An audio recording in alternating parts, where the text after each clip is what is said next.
Les amis, et si Bernardo Silva, Manchester City, avait dit non à la Juventus de Turin pour écouter El Cholo Simeone et rejoindre l'Atlético Madrid. C'est le titre fort aujourd'hui. Nous sommes le jeudi 21 mai. Salut à tous. Je suis très heureux de vous retrouver. Comme d'habitude, il est 16 heures, heure française. C'est l'heure de votre Ruiz Club, votre revue de presse internationale pour parler football ensemble librement et gratuitement. Vous le savez, où que nous soyons sur la planète francophone, grâce à toutes les plateformes de TV5 Monde et l'application TV5 Monde Plus. On va une nouvelle fois aller absolument partout. On va parler de la France avec la finale de la Coupe de France qui arrive, la finale de la Ligue des Champions avec les dernières nouvelles du Paris Saint-Germain et d'Arsenal, le Mercato Barça avec attention de nouveaux noms qui circulent, le dossier Rashford et puis on va aller au Real Madrid parce que on va parler de l'arrivée de José Mourinho et là aussi du Mercato. Mais regardez, Bernardo Silva est ici, on va commencer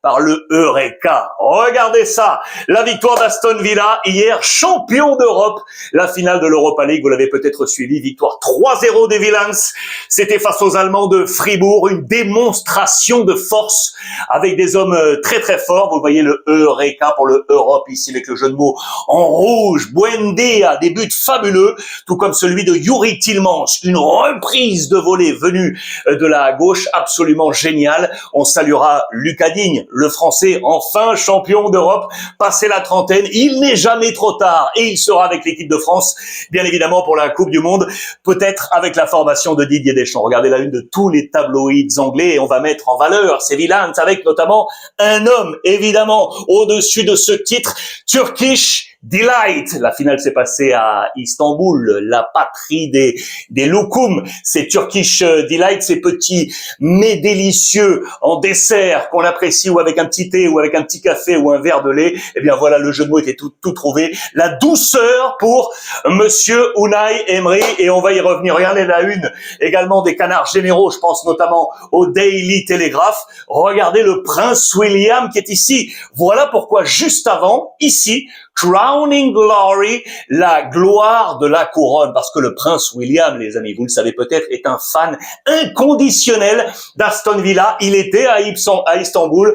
Regardez avec l'ensemble de son crew et le prince William, les larmes ont coulé parce que enfin Aston Villa a levé de nouveau un trophée après la Ligue des Champions en 1982. J'y reviens. Regardez les pages intérieures de Marca, le quotidien sportif espagnol, parce que Unai Emery, les héros sont là. Regardez l'ensemble des notes décernées par le quotidien espagnol avec un 3/3, vous le voyez, pour Unai Emery, c'est la note maximale. Également pour Youri Tillmans qui prend un 3, pour Morgan Rogers 3 et pour Emi Buendia, les 3 buteurs notés au maximum avec également donc le coach espagnol de la formation des Villains. Regardez le Unai Emery, je vous parlais de ce fait historique, c'est ici, regardez, cela faisait 44 ans, donc 44 ans qu'Aston Villa rêvait de nouveau de brandir ce trophée européen après cette Ligue des Champions, donc en 1982, victoire alors face au Bayern Munich. Regardez toute la presse mondiale en parle,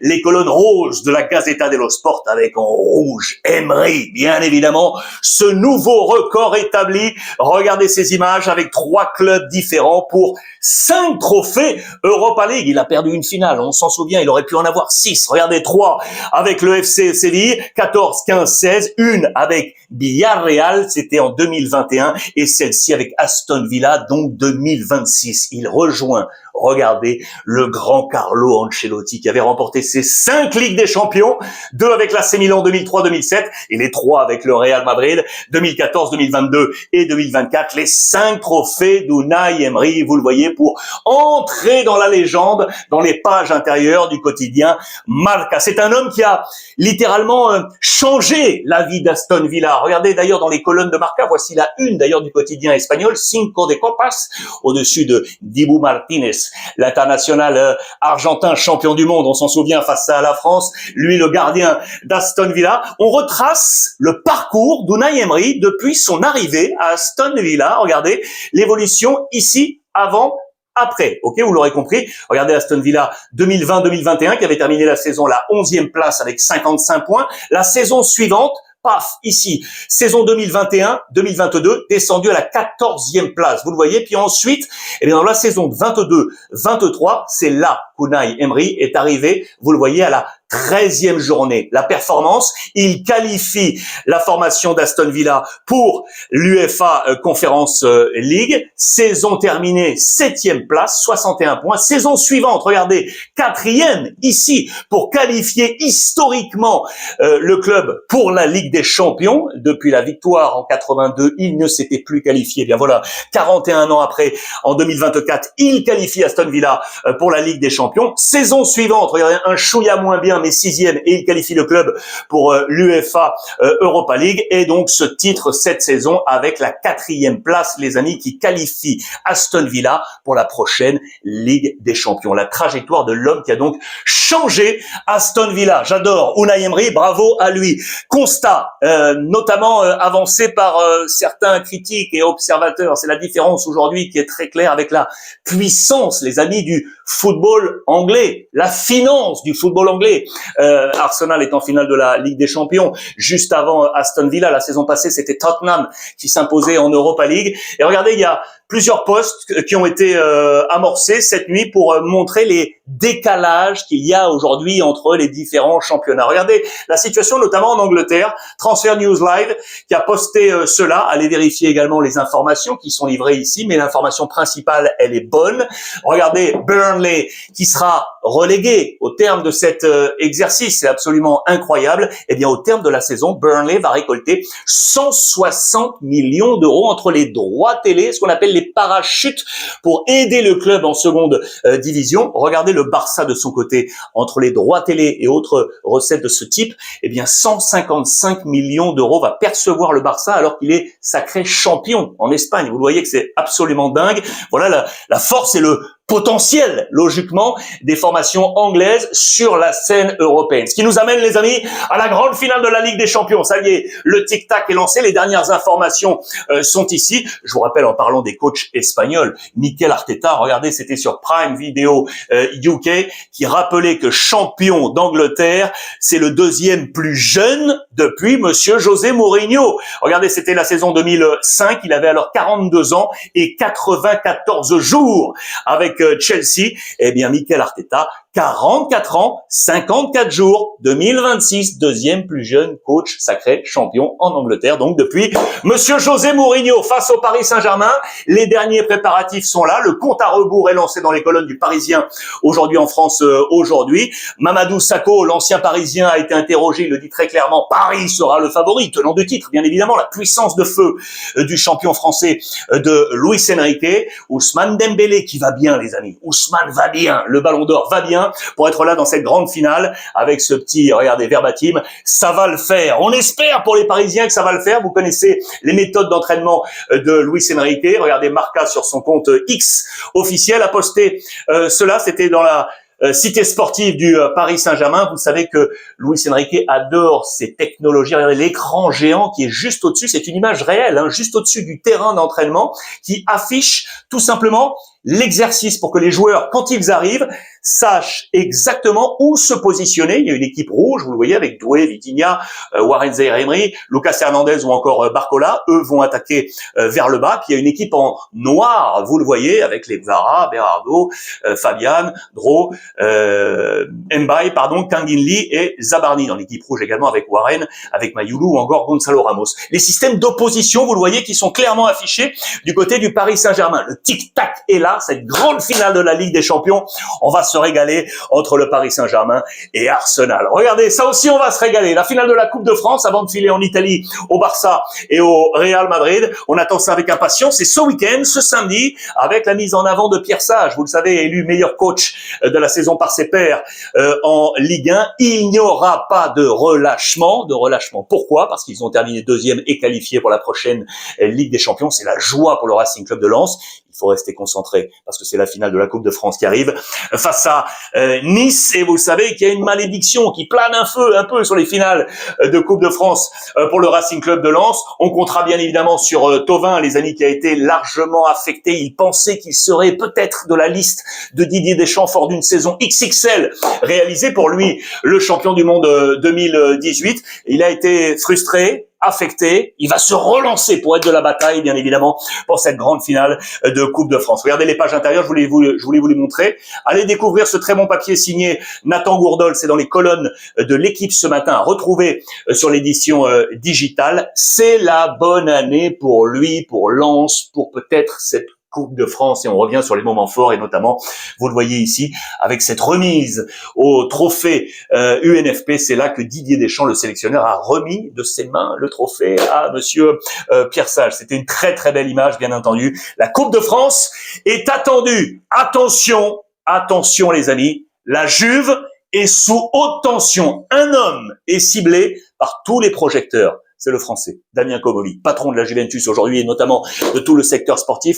La Juve est en difficulté. Il reste une journée. Pour l'instant, la Juve n'est pas dans les places Ligue des Champions. Et regardez les titres des tabloïds du côté de la presse italienne. On ne peut pas être plus clair. No champions, no Comolli. Grosso modo, si pas de qualification pour la Ligue des Champions, attention, Damien Comolli, l'ancien patron de Toulouse, pourrait, je dis bien pourrait, être en difficulté selon la presse italienne pour la poursuite de son aventure. Ici, poignée de main avec Spalletti, qui vraisemblablement aimerait voir quelqu'un d'autre arriver à ses côtés. D'ailleurs, regardez, je vous montre tout de suite, c'est le dirigeant Tognozzi, je vous en parle dans un petit moment. Il pense, Spalletti, que c'est peut-être le bon profil pour l'aider à faire le link avec les joueurs de son équipe. Regardez également la une du Corriere dello Sport avec effectivement Damien Comolli qui est là et qui est ciblé. On ouvre tout ça, on fait le point. Regardez, page intérieure. Alors, les hommes présents, ici, tout d'abord, vous les connaissez, le président ici à gauche, Gianluca Ferrero, et puis lui, bien entendu, John Elkann, la bourse, les finances de la Juve, c'est lui, le patron de Exor, qui sera à la décision pour savoir qu'est-ce qu'on fait. Il a momentanément suspendu ses prises de décision en fonction logiquement de la dernière journée. Regardez, les deux équipes ici sont qualifiées pour la Ligue des Champions pour accompagner pour l'instant l'Inter et le Napoli. Milan et Rome. Et on va y revenir sur ces deux équipes. Et voici les deux équipes en ballottage. Pour l'instant, défavorables. La ligne de flottaison est ici. Comme peut passer, la Juve peut encore passer, mais pour l'instant, la Juve n'est pas en Ligue des Champions. Regardez le reste des protagonistes. Avec donc Damien Comolli, 53 ans. Luciano Spalletti, 67 ans. Et donc, ici, regardez, Giorgio Chiellini, je vous en ai parlé hier, 41 ans, qui, selon la presse, serait l'unique intouchable de l'ère sportive. L'unique intouchable. Lui n'est pas menacé. Et regardez, juste en dessous, c'est lui, Matteo Tognozzi. Les amis, 39 ans. Il est actuellement le directeur sportif de Rio Ave au Portugal. Et il est suivi, regardez, par la Juve et par l'AS Rome. C'est lui, éventuellement, que Spalletti aimerait voir venir en cas de grand chamboulement. Vous me voyez venir. Et attention, un autre nom circule. Lui, vous le connaissez par cœur. Regardez-le. Ici, avec son ancien coéquipier Tacchinardi. Ce dernier l'a dit très clairement. John Elkann doit appeler Del Piero pour venir apporter son expérience et lui aussi être un lien avec le groupe de joueurs. Voici tout ça mélangé, machine à laver, en fonction de ce qui se passe ici lors de la dernière journée. Eh bien, l'avenir de Damien Comolli semble, je dis bien semble, en jeu selon cette presse, notamment sur son mercato qui, regardez, selon la presse, aura été pour certains un flop avec ce 55 millions pour deux hommes, notamment pour Openda et pour Zegrova, qui, selon la presse toujours, sont des flops pour cette saison à la Juventus de Turin. Voilà pourquoi Damien Comolli est également pointé du doigt dans la direction sportive de la Juventus de Turin. Que va-t-il se passer? Ce qui semble sûr pour l'instant aujourd'hui, c'est que Bernardo Silva, les amis, qui était appelé pour être le playmaker de cette formation de la Juve pour la saison prochaine, aurait dit non, car pas de qualification européenne, et c'était la condition sine qua non pour venir, pour celui qui a tout gagné, logiquement, avec Manchester City. On se souvient de lui à Monaco et puis à Benfica. Va-t-il venir, oui ou non? 31 ans, vraisemblablement, eh bien, vous l'aurez compris, ça serait un non aujourd'hui, et du coup, je voulais afficher, eh bien, l'Atlético Madrid entrerait dans la course. C'est très très clair. On nous dit dans les pages intérieures de Marca ce matin qu'El Cholo Simeone, l'entraîneur de l'Atlético Madrid, aurait promis, si je le dis ainsi, le poste, le rôle d'Antoine Griezmann. Regardez, c'est ici.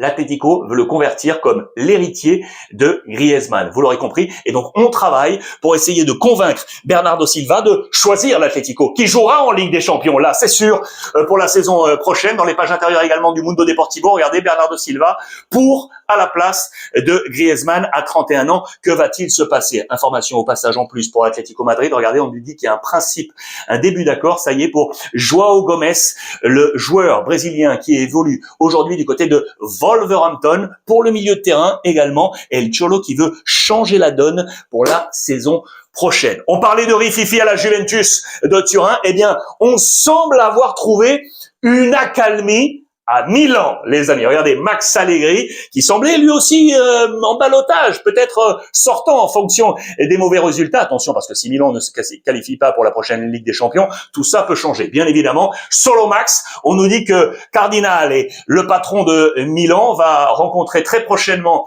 Max Allegri pour le faire rester, bien évidemment, avec des noms qu'on attend, bien entendu, pour la saison prochaine. Que va-t-il se passer? Mais vraisemblablement, Max Allegri devrait rester. Lui veut faire du ménage dans son effectif et notamment 3 hommes en danger. On en avait déjà parlé. Regardez, Leao, Tomori et Fofana. Ces 3 profils, les amis, pourraient quitter Milan pour la saison prochaine avec de nouveaux joueurs à l'arrivée. Regardez le paquet cadeau. Vous le voyez ici.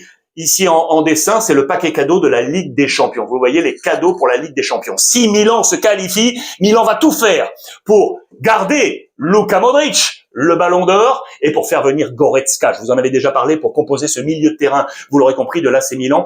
Les amis, le père Modric qui va jouer, devrait jouer, c'est annoncé comme tel, pour la dernière journée face à Cagliari. Le 11 est ici. Regardez, je vais vous le zoomer. Voilà comment pourrait se présenter Milan pour cette dernière journée avec Maignan, Tomori, Gabia, Pavlovic, Atekame, Fofana, Modric, Rabiot, Bartesaghi, Jiménez et Nkunku. Milan doit impérativement se qualifier pour la prochaine Ligue des Champions. Modric qui jouera, vous le voyez, masqué après son opération au niveau du globe oculaire. 150 grammes sur le visage pour cette dernière journée qui sera décisive. Les postulants également, je vous l'ai dit, avec l'AS Rome et Com. Regardez, à Rome, là aussi, il y a eu volte-face, on l'annonçait sortant, Dybala va rester. Voilà, on nous l'annonce comme tel.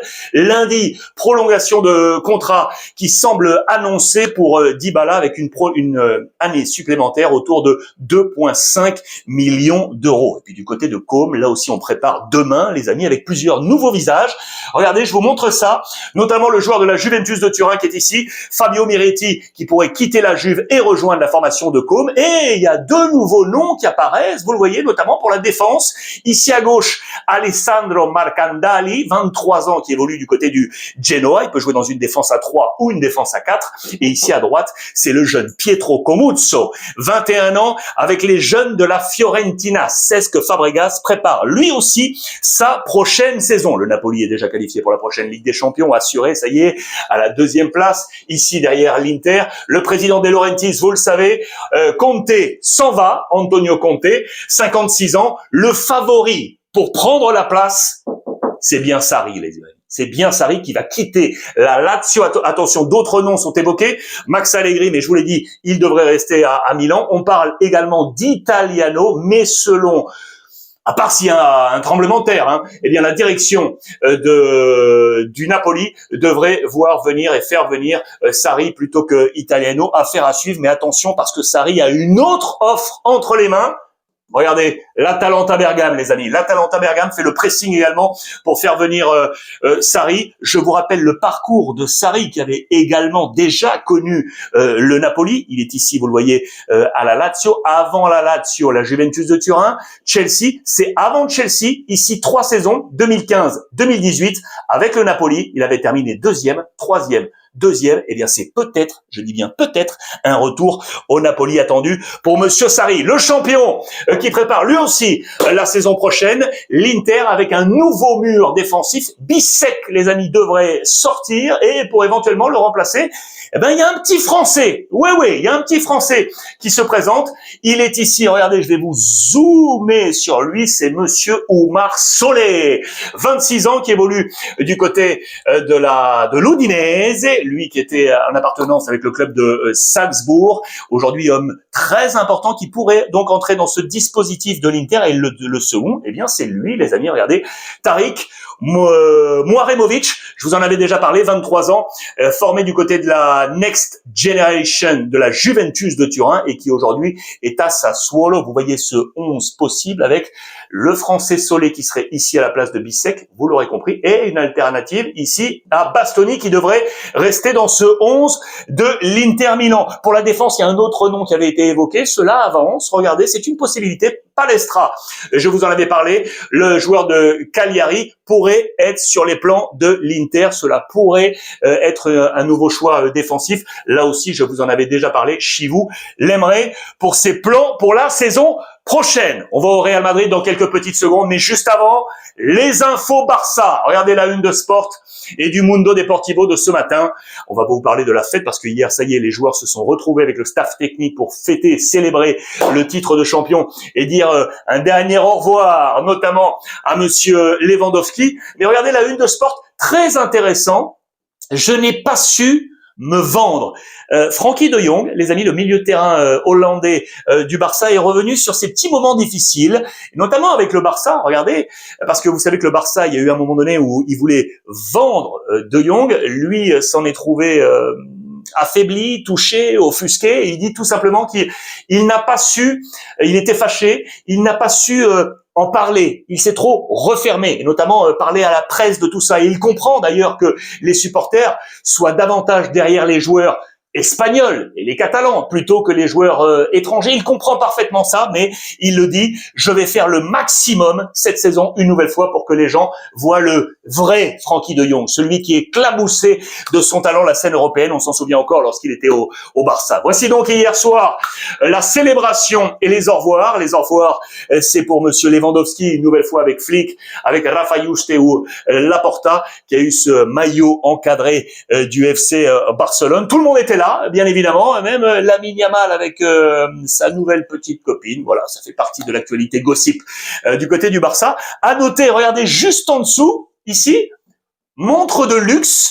La direction du Barça a offert une Rolex, pour citer la marque, pardon, et au moins ça vous donne une notion du relief un peu de cette montre de luxe, a offert cette montre aux deux principaux entraîneurs du Barça, avec Hansi Flick et Marcus Sorg, son adjoint, et l'ensemble de l'équipe une du Barça. À la différence de la saison passée où ils avaient été sacrés champions, eh bien uniquement ces personnes. La saison passée, il y avait un panel de personnes recevant ces différents cadeaux, mais qui était largement plus large. Regardez, avec différents employés qui travaillaient avec l'équipe première, mais ce n'était pas le cas pour cette saison. Réduction de liquidité, pardon, je cherchais une nouvelle fois les mots, avec ce petit cadeau du côté du FC Barcelone. L'option Rashford, alors, c'est clair, je vous en avais parlé, Hansi Flick veut le garder, mais on va tout faire. Lui est OK pour baisser ses émoluments, va baisser son salaire pour pouvoir rester par rapport à la masse salariale, bien évidemment, du côté du FC Barcelone, qui doit encore gérer avec Manchester United. Peut-être avoir une année supplémentaire de prêt avec une option obligatoire d'achat, mais moins cher que les 30 millions que demande aujourd'hui Manchester United. C'est ce qui est en train de travailler, vous l'aurez compris, parce que Hansi Flick veut le garder, tout comme Cancelo. Là aussi, on travaille, lui qui était parti du côté du Moyen-Orient. Ce qui est sûr, je vous l'ai dit tout à l'heure, c'est que Bastoni ne devrait pas venir au Barça, du coup redonner du poids à Gérard Martin et garder la masse salariale qui était masse financière pour le transfert qui était éventuellement destiné à Bastoni pour aller chercher le fameux numéro 9. Ronald Araujo, on avait parlé du côté de l'Inter, vraisemblablement, apparemment pas encore de contact officiel entre les différentes parties. Et je voulais vous montrer le petit dessin qui est ici en bas. J'adore toujours la plume de cap dans Mundo Deportivo. Le président Laporta avec sa patate chaude. C'est Ter Stegen. Et oui, le gardien qui est parti prêter, vous le savez, du côté de Girona. Il a encore 2 ans de contrat avec un gros salaire. Ça, pour la masse salariale du Barça, c'est pas bon. Du côté du board, on aimerait s'en délester sur les opérations sorties. D'ailleurs, regardez, Ansu Fati, les amis, vous le savez, qui était du côté de l'AS Monaco, qui pouvait espérer éventuellement revenir au Barça.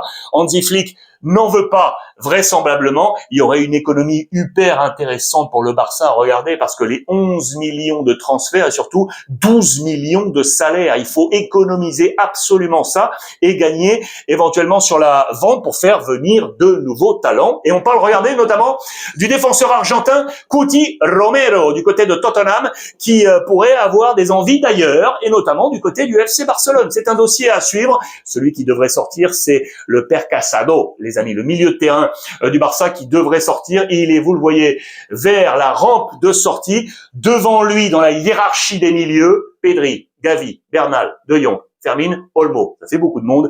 Il faut du temps de jeu. Il devrait quitter le FC Barcelone. L'actualité du Real Madrid. Regardez la une de AS. Tout d'abord, les amis, ils sont condamnés à s'entendre. Quel titre avec Kylian Mbappé et Vinicius. On nous parle, vous le savez, des deux camps. Et regardez en bas, le principal chantier de José Mourinho sera de synchroniser les rendements de ces deux joueurs. Kylian Mbappé avait marqué 31 buts avec Xabi Alonso et 10 seulement, dirons-nous, avec Alvaro Arbeloa, alors que dans le même temps, eh bien, le Brésilien a inversé, moins de buts au début, plus de buts sur la fin. Il faut synchroniser tout ça pour être au maximum. C'est la une de AS de ce matin. José Mourinho qui devrait donc arriver, ce n'est pas encore officiel. Regardez la presse portugaise de ce matin avec Abola, Benfica qui travaillait sur 2 dossiers vraisemblablement pour succéder à José Mourinho. Amorim, l'ancien de Manchester United, voudrait rester à l'étranger, donc dirait non à Benfica. Et donc la piste dont je vous avais parlé il y a quelques jours, Marco Silva de Fulham, qui ne va pas prolonger, eh bien devrait être en chemin, vous le voyez, pour Benfica pour la saison prochaine. José Mourinho a besoin d'un pompier, entre guillemets. Regardez les pages intérieures de Marca, les amis. On nous dit quoi?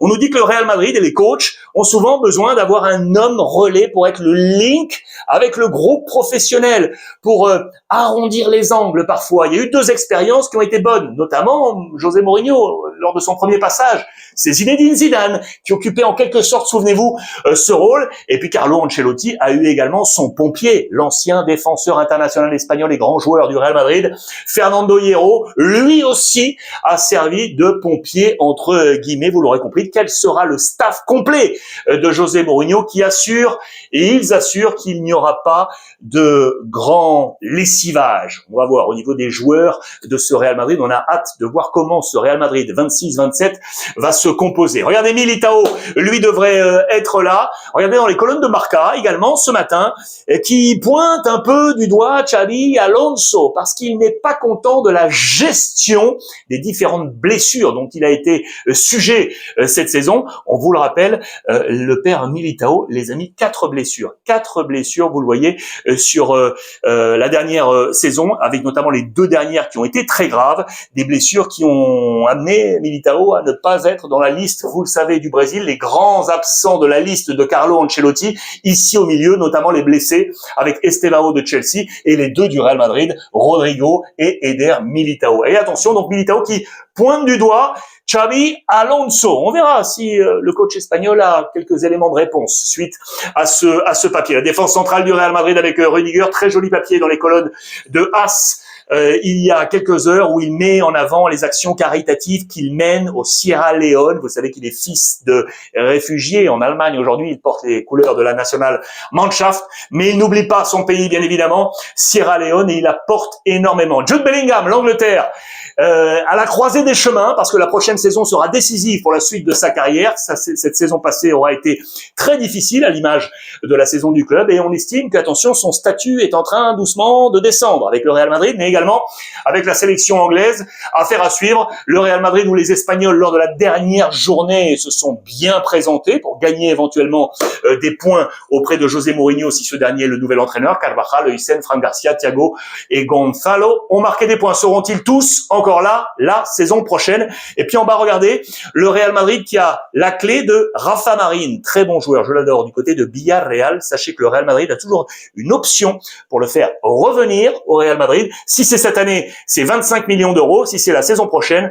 c'est 35 millions d'euros. Mais attention, Rafa Marine est également sur les tablettes de clubs italiens et notamment du Napoli. La bataille électorale continue au Real Madrid, bien évidemment. Dans les quelques heures, peut-être à l'heure de la diffusion de ce programme, nous aurons de l'information. Vous m'en faites part, bien évidemment, en commentaire. La bataille électorale entre le président Florentino Pérez, qui a donc convoqué ces élections, et son outsider, celui qui a assuré avoir l'aval bancaire hier pour se présenter. Je vous le rappelle, Enrique Riquelme, vous le voyez, la bataille pour le pouvoir au Real Madrid. On va savoir là, normalement aujourd'hui, si tout va bien, donc bancaire, ça semble être ok, mais si son plan de bataille est prêt pour se présenter, les nouvelles devraient arriver aujourd'hui. Vraiment, surveillons cela ensemble. Cela devrait arriver aujourd'hui, les amis. Voilà pour toutes ces informations en ce jeudi 21 mai. J'espère que cela vous a plu. On termine bien évidemment avec la photo pour célébrer Aston Villa, Unai Emery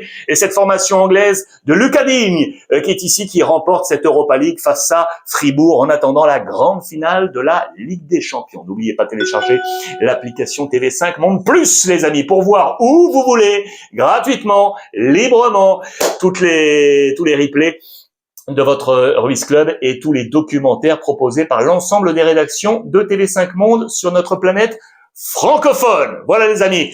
Il ne reste plus qu'à vous embrasser, vous souhaiter le meilleur, bien évidemment, vous donner rendez-vous demain, même heure, même endroit, bien entendu, pour faire le point complet sur toute l'actualité football via la presse internationale. Profitez des vôtres, les amis, n'oubliez pas.